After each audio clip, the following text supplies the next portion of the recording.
see the work, get more done, unlock more time, more money, and more freedom. Join us as we explore the challenges and power of making work visible. Welcome to the Visible Workplace Podcast with Dr. Tom Raleigh. Now, let's get into today's episode. Well, hello and welcome to today's episode of the Visible Workplace, coming to you live from Thredbo, Australia. Yes, I have been skiing today. In fact, my family and I have been down here skiing for the week, and it's been epic. But we are going to still continue with an interesting problem, and that is around how do you assign work? Do you assign the work to people, or do you assign people to work? Now, this sounds very similar. Like, is there any difference between these two? But I want you to consider that, yes, there is a very big difference, and it affects your business. It affects your results. It affects how your team works, and it is something that we're going to talk about today.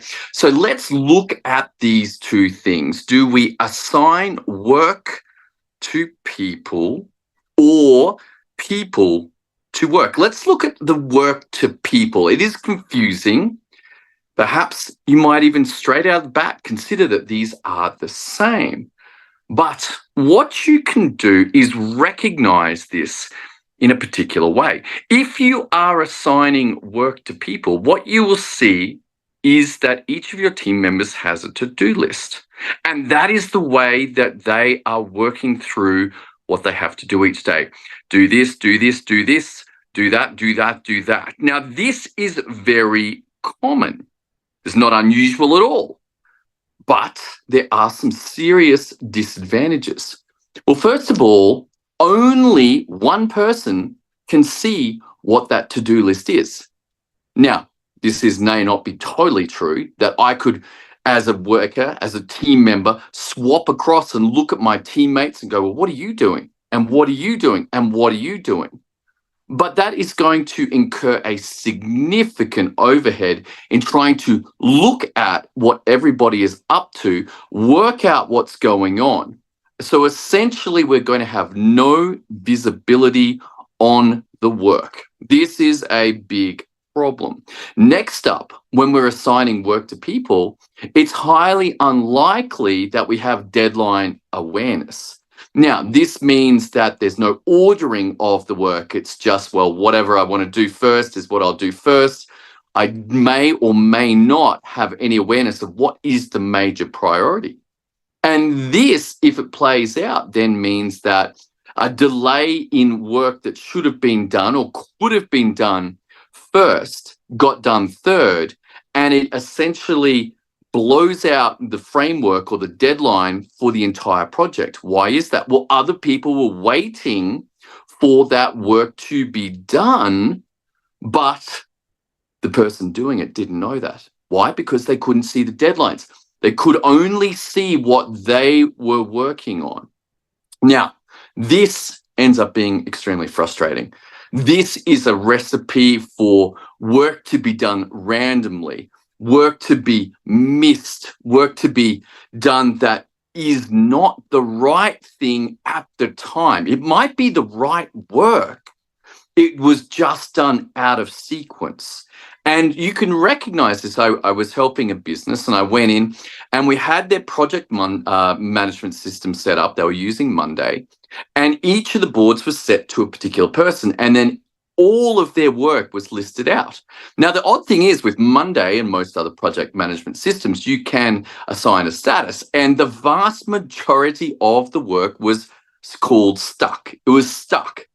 And this was, so not only were they had no frameworks for setting up the work, everything basically was stuck. And so it was all tangled up, and it was like, oh my goodness, what is going on here? And so I had to pull it apart and go, okay, what are you trying to achieve? What are the results that you're after?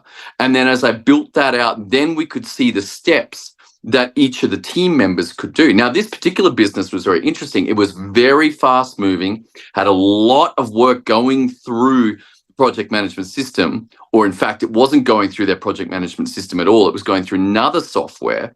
But once we started to see that, it was like, oh, wow, you've got 30, 40, 50 jobs a day coming through. And so we built a very fast operating project management board for them that allowed them to drag down each item as it got completed. And we had to let go completely of people being assigned the work, because they would come on and do a 6-hour shift or an 8-hour shift, and then somebody else would take over.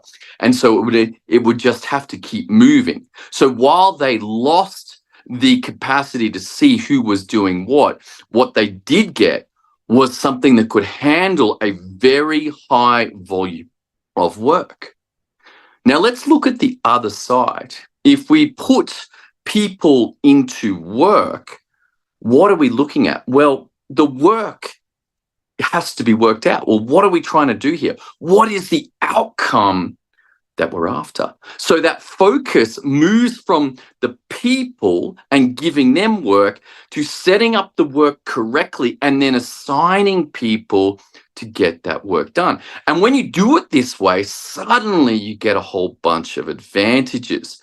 Number one, you can assign different people different steps, and they can see where they fit in the game. If they're the third person down and there's 2 other people that have steps to do before them, they can see that those have been working on, that they can have deadlines and they can expect to have it done by that deadline, so they can plan their time accordingly. Basically, everybody can see when we assign people to the work. And this is essentially the basics of project management, that we are going to have an outline of the work that needs to be done. And typically project management is just going to have the results. Hey, here's the results we want. Here's the deadlines. Here's who's responsible for it. And in more advanced project management, then you'd have intermediate results as well, because you're going to need these 3 things done before you get the final thing. And this works pretty well. As a framework, it works very, very well, particularly if you've got work that repeats. Most businesses will have very repetitive work. As a new customer comes in, there's a repetitive work that has to be done. Getting a lead has repetitive work that has to be done. Most of the time, we are dealing with repetition of work. And this is why business books have frameworks. Basically, they're documenting what has to be done in order to get a set of results. Now, if you want to get a little bit more fancy, then the next step is to actually add in the steps and the templates that result in those final outcomes for the project management. So if you have a template that you always use, then if we bring that into the project management view, then it makes it much easier to use the correct template, to find the correct template, to know that it is the template we're meant to be using. And all of this can happen if we not only have the results, which is classic project management, also add in the SOPs or the steps, the processes, the templates, what needs to be done. And if you get this right, then you can have people not only assigned to the results that they're responsible for, but also to the steps. And they can easily find them. They don't make mistakes. They use the correct instructions. They use the accurate and up-to-date templates. And this all makes work highly effective. We do the right things at the right time in order to dramatically increase effective output. If you want some help with this, then I'd suggest that MagicBoards.io is the destination for you. Go over to MagicBoards.io and you can find out further information about how the software and the consulting for these ideas can really help you make more money and get more free time back in your life. Thanks so much for joining me for today's episode. Hope you got a lot of value out of it. And I look forward to seeing you on the next episode of The Visible Workplace, coming to you live, not from Threadbow, but back in Brokenhead. Look forward to seeing you next week. I'll see you then.